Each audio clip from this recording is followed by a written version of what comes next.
내신에서 연계될 만한 포인트를 같이 보자는 거니까 그냥 쭉 보시면서 지금 제가 나눠드린 자료 내용 공부보다도 이런 지점들이 충분히 연계될 수 있겠다라는 거를 염두에 두시면 될 것 같아요.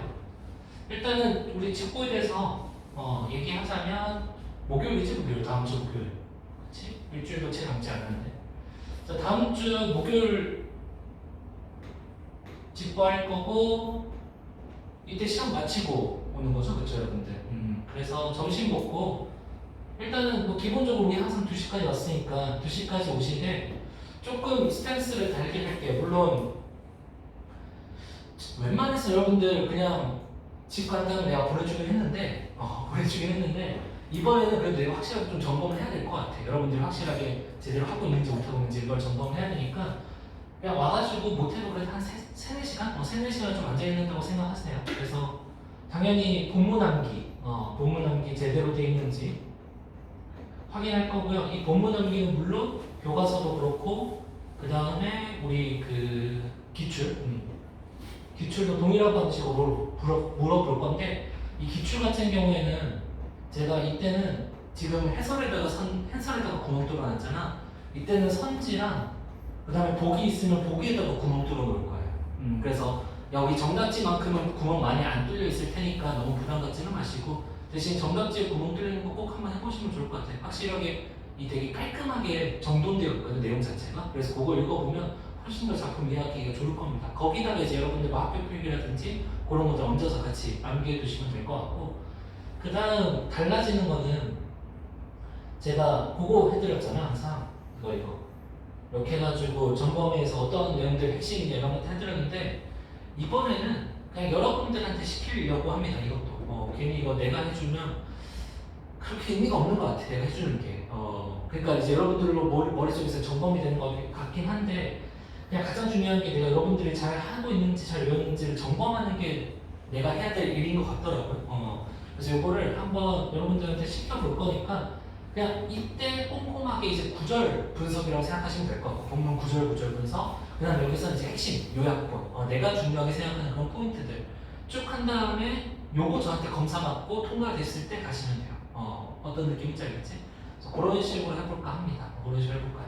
혹시라도 나는 이 본문 암기를 중얼거리면서 혼자서 해야지 진짜 잘 된다. 도저히 여기 앉아서 펜으로 붙잡기가 너무 힘들다 라고 하시는 분들은 요것만 저한테 그래도 검사 맡아 보시길 바랄게요. 어떤 느낌인지 알지? 우리 이거 제가 매번 항상 보여드렸던 거니까. 그리고 제가 굳이 이거 안 해드려도 되겠다는 생각이 우리 어차피 교과서에다가 제가 스텝 2 교재 보면 제재 성명이랑 해가지고 가장 핵심적인 내용들이 다 들어가 있잖아. 어차피 그것들이 결국 그 작품의 핵심이다 보니까 여러분들이 이제 그거 정확하게 외워두시고 작품 분석한 다음에 여기다가 쓰고 만약 부족한 거 있거나 그러면 이제 제가 보충해드리는 식으로 그렇게 좀 짚고 진행하겠습니다. 다음 주 목요일날 우리 보도록 합시다. 다음 주 목요일날. 그래서 수요일날 그쵸? 수요일날 안 와도 되는 거 수요일날 안 와도 되고. 자, 첫 번째 작품이에요. 성북동 비둘기. 자, 역시나 뭔가 작품 내용보다도 포인트를 좀 얘기해 볼게요. 자, 얘는 가리공동입니다. 가리공동. 얘는 가리공동이랑 주제적인 측면에서 연계되는 내용. 주제적인 측면에서. 자, 우리 가리공동의 주제하면 뭐였죠? 크게 2가지 잡아야 된다고 얘기했었어요. 그렇죠? 크게 2가지. 요거 하면서 그냥 작품에 대해서 제가 전반적으로 다 얘기할 거예요. 자, 가리공동의 주제 같은 게 크게 2가지 있어요. 첫 번째는 누구를 중심으로? 글을 중심으로. 두 번째는 누구를 중심으로?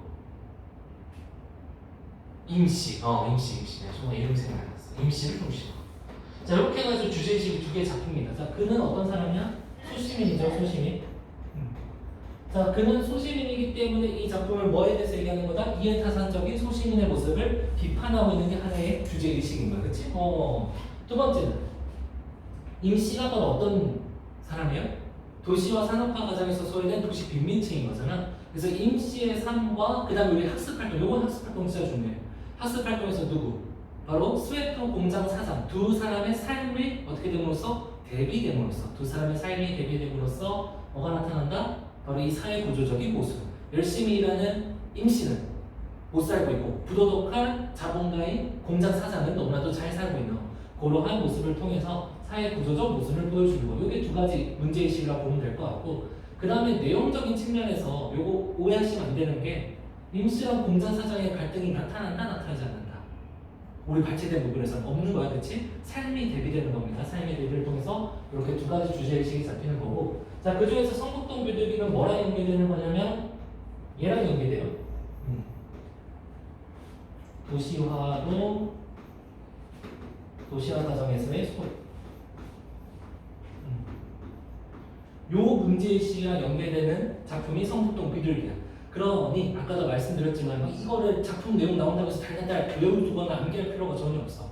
저만 하더라도 재수할 때 저희 국어 그 재수하던 담당 선생님 강사분께서 무조건 나온다 해서 100편을 줬거든. 시험 전날 수능 전날인가 일주일. 그래서 난 그 100편 다달을 외웠는데 한 작품도 안 나왔어.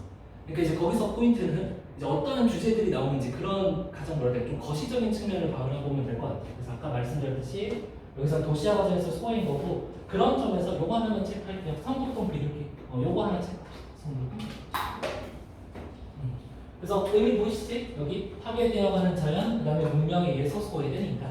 그래서 이런 소외와 관련된 작품이 나올 수가 있는데, 다만 이렇게 소외된 사람을 다루고 있는 작품들이 그렇게 많지가 않아요. 많지가 않아. 그래서 사실 연계가 안 될 수도 있고, 만약 연계된다면 어떤 존재가 소외되고 있는지, 주로 도시 문명에 의해서 파괴되는 모습들이 많이 나타날 거야. 그런 지점들을 착안해서 혹시라도 낯선시 나오면 한번 보시면 될 것 같습니다. 가리문동에 연계되는 낯선시 나오면. 자, 두 번째로 합시다. 자, 두 번째는 어느 날 고금을 나오면서인데, 자, 이건 역시 가리봉동이랑 연계되는 거고요. 가리봉동이랑 어떤 게 연계되냐? 바로 소식입니다. 가리봉동이 첫 번째.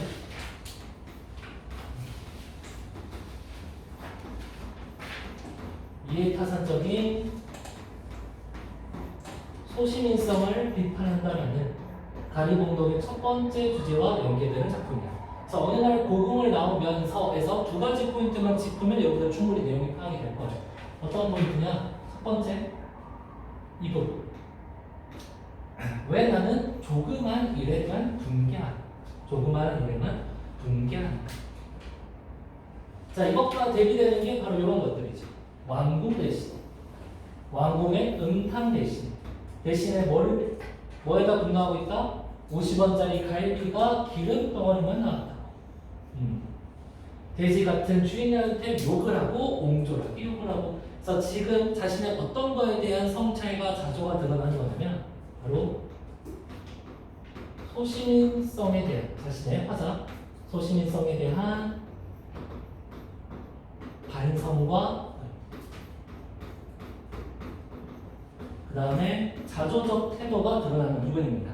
그래서 조그마한 일, 즉 뭘 계산하는 거야? 그냥 나의 손해를 따져가지고 미처 왕궁이나 왕궁의 음탕에다가 화내기에는 거기에는 내 이해타산이 별로 내 이해타산에 관련되어 있지가 않으니까 당장 나한테 이익이 될 만한 거, 이런 것들에 화내고 있는 자신의 소시민성에 대해서 반성하고 있는 거고 자조하고 있는 거다. 역시 소시민성과 관련된 현대시가 교과서에 실려 있는 것들, 여러분들이 보게 될 작품 중에는 그렇게 또 많지가 않아. 그래서 만약 나온다면 화자 이런 태도 위주로 한번 보시면 될 것 같아요. 그래서 얘도 그냥 한번 지금 뭐 보지 마시고 거의 시험 막바지에 가가지고, 그치? 막바지에 가서 한번 쭉만 훑어보기만 해봐. 그래서 이런 지점들 충분히 연계될 수가 있고. 자, 또 넘어갈게요. 좀 넘어가서 자, 참외록입니다. 참외록. 자, 이것도 가리봉동이야. 자, 가리봉동의 주제의식은 일단 아까 두 가지로 체크를 했어요. 그래서 바로 이제 사회 구조적 모습, 그래서 현대 도시와 산업화 과정에서 소외되는 그런 인간의 모습을 나타내고 있고, 두 번째는 아까 말했던 소시민성에 대한 비판, 마지막 세 번째 가리봉동에서 우리가 중요하게 체크해야 될 부분은 바로 뭐다? 그의 인식의 변화 과정인 거잖아. 그의 성찰의 과정, 그치? 그의 인식의 그럼 자기 성찰의 과정인 거예요. 자기 성찰의 과정. 자, 자기 성찰하면 항상 단골 소재가 바로 윤동주 시일 수밖에 없어요. 특히나 우리 그 수능 기출에서 이번에 바람이 불어 윤동주 시 또 한 편 나오잖아. 그래가지고 윤동주 시 중에서 그나마 조금 자주 나오는데 여러분들한테 익숙하지 않은 시를 하나 갖고 왔어. 참외록이라고 하는 시입니다. 우리 했었나 참외록? 한 번도 안 했지. 그래서 참외록 시 쭉 보시면 여러분들 헷갈릴 만한 것들만 좀 짚어줄게요. 우선 1년입니다. 1년. 자, 파란 독이 낀 구리 거울 속에 내 얼굴이 남아있는 것은 어느 왕조의 유물이기에 이다지도 욕될까? 이다지 욕될까 그냥 한번 체크하고 눈여겨보세요. 이다지도 욕될까에 걸려있는 게 두 가지입니다. 첫 번째는 어느 왕조의 유물이기. 어느 왕조의 유물이기에 이다지도 욕될까? 그래서 어느 왕조에 대한 화제의 뭐야? 비판적 성찰인 거야. 그치? 너무나도 욕되다라는 성찰인 거고, 두 번째는 그 왕조의 유물에 남아있는 내 얼굴이 어떻게 이다지도 욕될까라고 하는 겁니다. 그래서 이렇게 두 가지 의미가 걸려있는 거다. 이렇게 이거는 내용이 해주시면 될 것 같아요. 자, 두 개 의미 체크해 주시고, 그 다음에 밑으로 내려가서 자, 이 시 같은 경우에는 시간의 흐름이 나타납니다. 그래서 시간의 흐름을 대부분 학생들이 제대로 파악을 못해. 그래가지고 갖고 온 거기도 하거든. 자, 나는 나의 참여들을 한 줄에 줄이자. 만 24년 1개월을 무슨 기쁨을 바라면서 살아왔는가. 자, 옆에 요거만 동그라미 칩시다. 지나온 삶에 대한 무엇? 현재의 참여.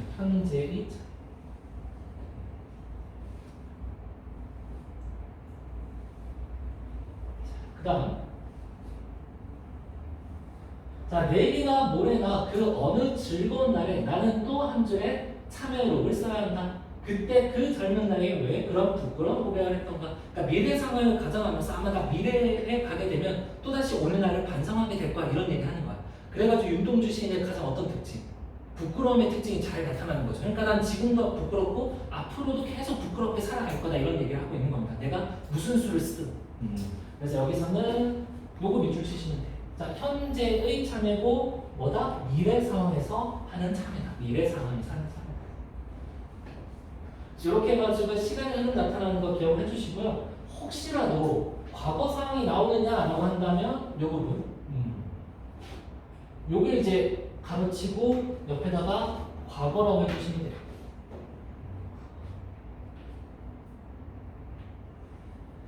이렇게 보시면 되고, 그 다음에 맨 마지막 밑으로 내려가서 요것만은 체크합시다. 자, 어느 운석 밑으로 홀로 걸어가는 데서 요 운석에다 밑에 죽음이라고 하는 이미지. 그리고 여기 나오는 슬픈 사람이 바로 화자예요. 그래서 맨 마지막에는 무슨 얘기하는 거냐? 죽음마저 각오한 자기 희생의 의지입니다. 내 한 몸 불살라가지고 밝은 미래를 기다리겠다. 이런 태도야. 그냥 대충 이런 식으로 내용 이해하시면 되겠습니다. 그래서 가리봉동 해가지고 이 작품보다도 아까 내가 위에 쓴 거 있지. 크게 세 가지 중요 포인트들. 요 세 가지 중요 포인트를 눈여겨보시면 될 것 같아요. 주제의식 두 가지랑 그 다음에 그의 성찰의 과정. 그치? 그의 인식 변화의 과정. 그게 결국 가리봉동에서 중요한 거다라고 보시면 돼요. 자, 넘어갑시다.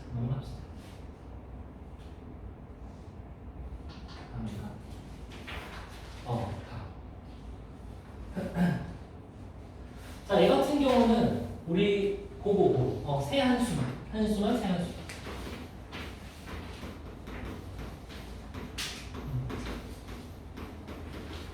새 한수가 되게 짧지만 사실 연계될 수 있는 포인트들은 꽤 많아요. 일단 첫 번째는 진솔한 정석. 진솔한 감정. 이게 아무래도 조선 후기에 이제 민중들이 지은 시다 보니까 자신의 어때 근심 걱정을 되게 솔직하게 드러내고 있잖아. 그래서 이런 것들이 하나의 포인트가 될 수 있고, 두 번째는 사설시조라고 하는 형식이죠. 그래서 사설시조와 평시조 간의 그런 형식적인 측면도 충분히 연계가 될 수 있고, 그래서 사설시조의 형식에 대해서 학습 활동에서 잘 다루고 있으니까 그래도 꼭 알아두시길 바랍니다. 그 다음에 세 번째는 표현상의 특징이야. 뭐가 들어간다? 해학성.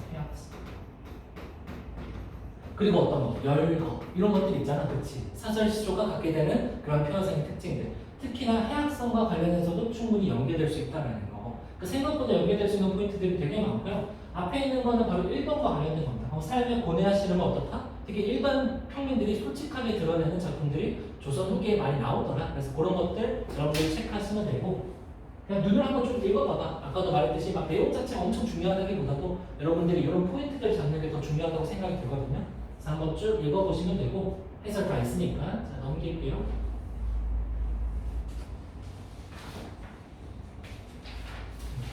뭐 이런 것들 계속 그냥 보면 돼. 이해 안 되는 거 없을 거고. 자, 얘 같은 경우에는 내가 그냥 봐야 될 부분만 체크해 줄게. 이거는 이제 해설 다른 데 없어가지고 제가 직접 써가지고 온 거거든. 그래서 똑같이 연계되는 작품이고 어떤 측면에서 여성들의 그런 되게 솔직한 감정, 그러니까 적극적인 여인상이 나타나는 시들입니다. 적극적인 여인상. 아까 위에서 체크한 1번이랑 관련되는 내용, 적극적인 여인상. 그래서 얘 같은 경우에는 당연히 우리 시조 같은 경우는 어디를 보자? 만약 내용이 헷갈리면 종장을 보면 된다고 했어요. 종장 체크하시면 돼요. 자, 우리도 사랑 끊어져. 우리도 만약 사랑이 끊어진다면 저 모시같이 있자라고 해가지고 사랑에 대한 자기의 자신의 솔직한 감정을 드러내고 있는 거고. 다음 두 번째. 시어머니, 요건 아까 위에서 봤던 거예요. 그래서 넘어갈게. 자, 세 번째. 요것도 되게 특징적인 건데 굳이 제가 이걸 갖고 온 이유가 작년 수능 특강에서 나온 거고 여러분들 가끔씩 문제 보면 수능 특강에 있는 작품들을 좀 활용을 많이 하시는 것 같더라고요. 여러분들 학교 자체가. 그래서 이것도 맨 마지막 줄이랑 중장만 보면 돼요. 자, 저 건너 희도 입은 사람 잠밌고도 얄미워라. 이거 무슨 말이냐면 부정적으로 보시면 안 돼.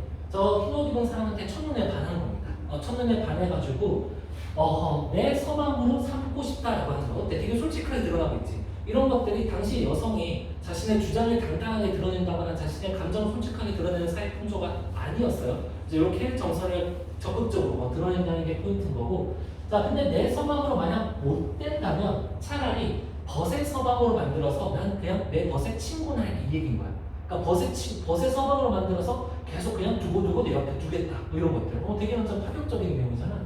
이런 부분들이 아까 말씀드렸던 그런 진솔한 아주 적극적인 여인상이 드러나는 부분이고. 넘어가서 어일무도덕이나 이런 것들도 뭐 이제 그리움의 정서가 솔직하게 드러나는 거 우리 한 번씩은 봤었어. 한 번씩은 봤고 얘 같은 경우 이제 이런 열거법이라고 하는 거, 열거법이라고 하는 특징들, 특히 이거 써야지 연세법도 같이 나타나고 있다는 거, 연세법도 그런 거 눈여겨 보시면 되고. 창례고자 했었나? 위에서 내가 창례고자? 창례고자 아마 있을 거야. 그래서 창례고자가 한숨, 새한숨이랑 사실 가장 밀접한 사설시조기도 합니다. 주제의식도 통하고 사설시조라고 하는 형식도 통하고. 그래서 그것도 꼭 눈여겨보시고. 이건 별거 없어. 한숨은 바람이 되고 눈물은 새울이 되니 새우가 되니 님 자는 창밖에 불거니 뿌리거니. 뭐야, 내 사랑을 님 자는 창밖에 막 보내고 싶다는 거지. 그래서 난 잊고 깊이 든 잠을 내가 한번 깨워보겠다라고 하는 임에 대한 원망의 정서가 솔직하게 드러나고 있다. 이렇게 파악해 두시면 되겠습니다. 별거 없어요. 넘어갑시다. 그러니까 이거 하면서 여러분들은 이 작품 공부보다 포인트 공부를 해야 돼. 자, 이거 같은 경우는 이번 수능 특강에 실려 있어서 그냥 갖고 왔어. 양주 별산대도를 해가지고 우리 그 공산탈춤 있죠. 공산탈춤의 그냥 다른 버전이라고 생각하시면 돼. 눈여겨볼 것까지는 아닙니다. 눈여겨볼 것까지는 아니고 공산탈춤이랑 관련된 거고. 이번 수능 특강에 실렸다 보니까 그냥 한번 갖고 와봤어요. 그래서 역시나 이것도 막 공부하려고 하지 말고 나중에 시험 직전 때 그냥 눈으로 쭉 읽어봐봐. 되게 유사한 부분들이 많거든. 그래서 눈으로 쭉 읽어보시면 되고. 자, 공산탈춤 같은 경우에는 크게 세 가지예요. 첫 번째는 당연히 풍자지. 이게 가장 핵심적인 거죠. 그렇지. 당연히 풍자야. 그래서 풍자가 어떻게 이루어져? 크게 우리 공산탈춤 할 때 장면 네 가지로 구분했잖아. 그렇지. 첫 번째는 양반 등장 장면, 두 번째는 그 다음에 말뚝이, 말뚝이가 제담하는 장면, 세 번째는 양반이 제담하는 장면, 그 다음 네 번째는 취발이 등장 장면. 자, 여기에서 다 풍자가 나타나고 있죠. 다 풍자가. 그치? 자, 1 같은 경우는 어떻게 풍자가 나타났다? 양반의 외양과 행동을 희화함으로써 풍자가 나타나고, 말뚝이 제담 장면에서는 여러분들 반드시 알아줘야 될 거. 제담의 구조를 정확하게 알아두고 여기서 풍자의 주체는 누가 된다? 말뚝이가 풍자의 주체가 되더라. 그치? 그런 제담의 구조를 통해서 첫 번째, 제담의 구조를 통해서 양반이 호통을 치는데 말뚝이가 변명하고 거기에 대해서 그대로 안심하는 장면들. 그런 장면을 통해서 양반들의 무지함이 드러나는 거고, 그 다음에 말뚝이의 제담이 크게 내용적으로 또 구분이 되지. 한 5개로 구분이 될 건가? 첫 번째는 뭐였어? 첫 번째는 내용이라 하고, 첫 번째는 뭐였지? 우리 양반 뜻풀이. 두 번째는 담배. 세 번째는 우리 그거 악기, 장단. 그치? 장단. 풀필, 바가지 장단. 기억나는데? 그 다음 네 번째는 양반 찾기. 다섯 번째가 세처 정하기. 기억나죠? 각각 모든 장면에서 양반을 풍자하는 기법들 알아두셔야 되고 특히 장면적으로는 몇 번째? 요 첫 번째 양반 뜻풀이 왜? 언어 유희가 나타나니까. 그 다음에 다섯 번째는 왜 중요해요? 역시 언어 유희 나타나지? 언어 유희 나타나고 그 다음 뭐도 나타나? 뭐 어휘의 의도적인 교체라든지 그리고 그런 격식을 차리지 않는 표현이라든지 그래서 양반을 풍자하는 방법이 되게 많이 나타나는 부분이 다섯 번째 장면이잖아. 그러니까 이제 이런 장면들 꼭 더 중요하게 파악을 해두셔야 됩니다. 아시겠죠? 그런 것 풍자. 그 다음에 세 번째 같은 경우는 이제 양반들이 지들 스스로 뭐예요? 지들 스스로 무지함을 노출시키죠. 무지함을 노출시키는 이 세 번째 장면. 그래서 여기서는 양반들이 지들 스스로를 풍자하게 되는 거고 마지막 네 번째는 이제 취바리 장면인데 취바리 장면에서 사실 중요한 게 양반을 풍자시키는 것보다 이 취바리에서 드러나는 당시 사회상의 그거 파악하는 게 훨씬 더 중요했다, 그렇지? 황금 만능주의라든지 신흥 상위 계급이라든지 그러다가 나중에 취바리 엉덩이를 양반 코앞에 들이대므로써 양반을 또한 풍자하고 있는 거고 그러니까 풍자라는 게 가장 중요할 수밖에 없어. 그래서 뒤에다가 그냥 역시나 우리 아마 제가 작년에도 또 요거 시 갖다 줬을 거야. 풍자 관련된 그냥 고전 시가를 갖고 왔거든. 그래서 눈으로 쭉 한번 읽어보면 돼. 읽어보면 되고. 자, 두 번째. 공산탈춤에서 이제 두 번째 연계될 만한 지점은 충분히 다 얘기했던 것 같긴 한데 두 번째는 언어 유희. 아까 요거 얘기하면서 했던 거. 그래서 제가 언어 유희 예시 자료들도 몇 개 줬었죠? 몇 개 줬었으니까 그것도 다시 한번 눈으로 보시면 되고 자, 공산탈춤의 언어 유희가 어떻게 나온다? 발음의 유사성. 그래서 발음의 유사성이랑 동음이어랑 헷갈리지 말자. 동음이어는 정말 뭐여야 돼? 한 단어의 발음이 같아야 되는 거야. 한 단어의 발음이. 아시겠죠? 그래서 이렇게 두 가지 정도가 충분히 연결될 수 있는 거고 내용적으로도 표현적으로도 풍자가 너무나도 중요하니까 꼭 잘 알아두시길 바랍니다. 그래서 뒤에 쭉 시들 보시면 충분히 풍자되는 내용들이 나와 있으니까 눈으로 한번 쭉 보시면 되고 구운몽 빠졌는데 구운몽 같은 경우에는 학습 활동에 조신설화 있죠. 조신설화. 그거 꼭 잘 알아두시길 바래요. 구운몽과 조신설화를 비교할 수 있어야 돼. 구운몽 같은 경우는 어떤 식으로 깨달음을 드는 거지? 분명 꿈을 활용하긴 하지만 꿈속에서 뭐함으로써 성진이 세속적 욕망을 가진 걸 다 실현시킴으로써 깨달음을 얻는데 조신설화 같은 경우는 꿈에서 뭐해? 행복하지 않잖아. 모두 계속 고통을 겪는 거잖아. 그치? 자식들 잃고 가난하고 심지어 이제 나중에 아내랑은 결별까지 하게 됨으로써 그러니까 구운몽 같은 경우는 꿈속에서 행복, 모든 것들을 성취시킴으로써 깨달음을 주고 있다면 조신설화 같은 경우에는 세속적 욕망에 무엇을 알려줌으로써? 고통. 그 고통스러움을 알려줌으로써 결국 공통된 주제의식, 인생무상이라고 하는 주제의식을 알려주고 있다는 그거 학습활동에 되게 잘 정리되어 있습니다. 구운몽은 딱히 외부 작품이랑 연계될 만한 포인트는 사실 크게 많지가 않고 그런 조신설화, 그런 것들 학습활동 잘 보시면 될 것 같아요. 네, 아시겠죠? 그러니까 이렇게 하면서 여러분들이 이제 스스로 머릿속에 아까 내가 방금 이렇게 한 것처럼 그릴 수 있어야 돼. 그리고 요거를 맨 처음에 얘기했던 우리 그 표 그리면서 작품의 핵심 포인트들을 할 때 쭉 쓸 수 있으면 너무나도 좋을 것 같아요. 알겠죠? 그래서 내가 이런 것도 이제 점검할게. 지금 때는. 오케이? 오늘은 여기까지만 하도록 하겠습니다. 오늘 그거 아니구나. 거기 없나? 왜 그게 없지? 거기에 고3 국어과랑 도산 12고 없어요? 혹시? 있지. 그거 그냥 읽어만 봐. 아마 고3 국어과 내가 저번에 주지 않았나? 줬는데 그냥 낮장으로 왠지 여러분들이 흩날리고 있을 것 같아서 이걸 그냥 하나만 모은 거거든. 그래서 고3 국어과랑 도산 12고. 도산 12고 같은 경우에는 같은 자자. 그래서 주제의식이 같은 거야.